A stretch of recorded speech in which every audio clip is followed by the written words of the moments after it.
This is the story of the Sullivan family. Hi, everyone. Welcome to this house. Today we are exploring an abandoned home in Virginia that was once home to 47 children who were found chained up in its basement. Make sure to hit that subscribe button so you never miss an exciting episode.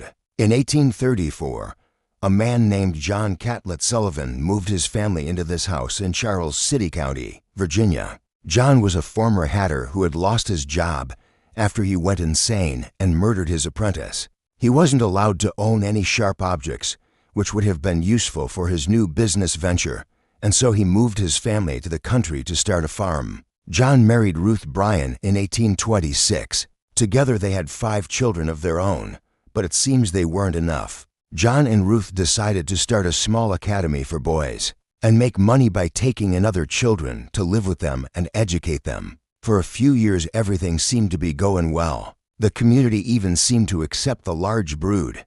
But behind closed doors, things were very different. The community began to notice that the children were missing from church services, and when they did show up, they appeared dirty and malnourished. One day a young boy ran away from the academy and sought shelter at a nearby tavern. He told the tavern owner that he had run away because he could no longer stand living with the Sullivans. When asked why, he said he didn't want to die. That was all it took to raise suspicion. Local Sheriff Thomas Newton went to the Sullivan home to investigate. When he arrived, he was shocked at what he saw. Through a crack in the shutters, he saw the bodies of 2 emaciated boys lying on the floor. He kicked open the door and entered the house. He found John sitting in a rocking chair reading a book while Ruth sat beside the fireplace mending clothes. The sheriff asked where the rest of the children were and if those 2 boys were his, to which they replied that they were not. They said the 2 boys were just visiting and that the rest of the children were off playing.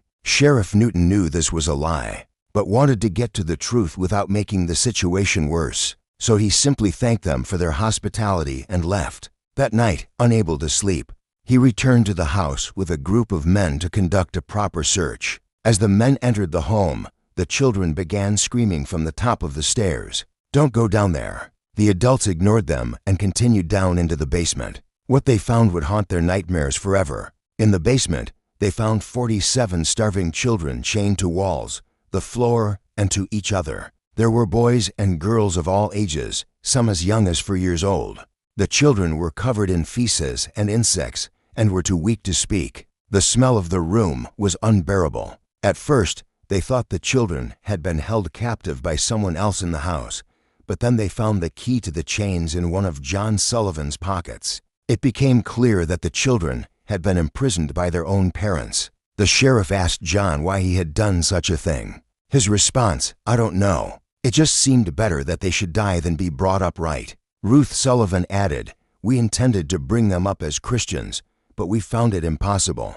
John then ordered the children to be freed and told the sheriff he would like to see them put back into their cells. The local doctor examined the children and reported that many of them would likely not survive the night. The sheriff placed the Sullivans under arrest and sent word to the nearest jail that he was bringing in prisoners and needed the cells to be prepared. But before he could do anything, John and Ruth took their own lives. John hanged himself in his cell and Ruth drank a vial of poison. Both were found dead the next morning. A woman who lived near the Sullivans spoke of the tragedy saying, "It appears that the minds of both parents were unhinged. Mrs. Sullivan was a religious fanatic, and Mr. Sullivan's mind was wandering. From the time they came to the county, they kept mostly to themselves. Had they been left alone, the horrid state of the children would not have been discovered for many months. Their conduct was so quiet and orderly that their shrieks could not be heard.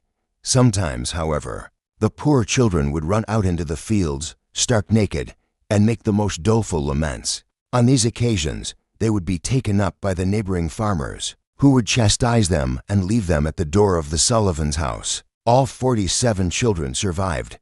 After being freed, they were taken to a local schoolhouse and cared for by townspeople. Some of the children were adopted by families in the area, while others were sent to live with relatives.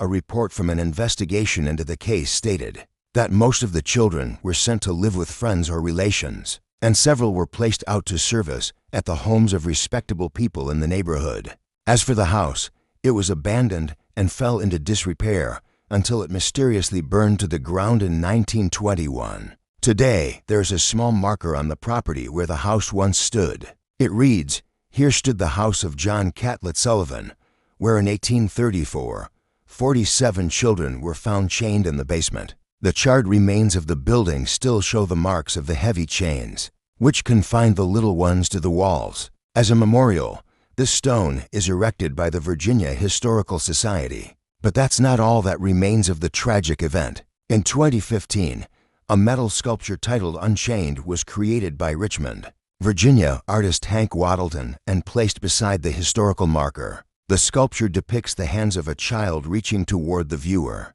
symbolizing the children's desperate need for help. Some believe that the site of the Sullivan home is haunted. Many paranormal investigators have visited the property and claim that they can feel a dark presence here. Some say that they have even seen apparitions of the children roaming the grounds. If you ever visit, please let me know what you find. I love hearing about your experiences. Also, please share any thoughts or information that you may have about this home. I would love to hear from you. I really hope that you enjoyed this video. And if you did, please feel free to check out more of my content. I've included a link to a video that I think you might enjoy right here. Thanks so much for watching, and we'll see you next time on this house.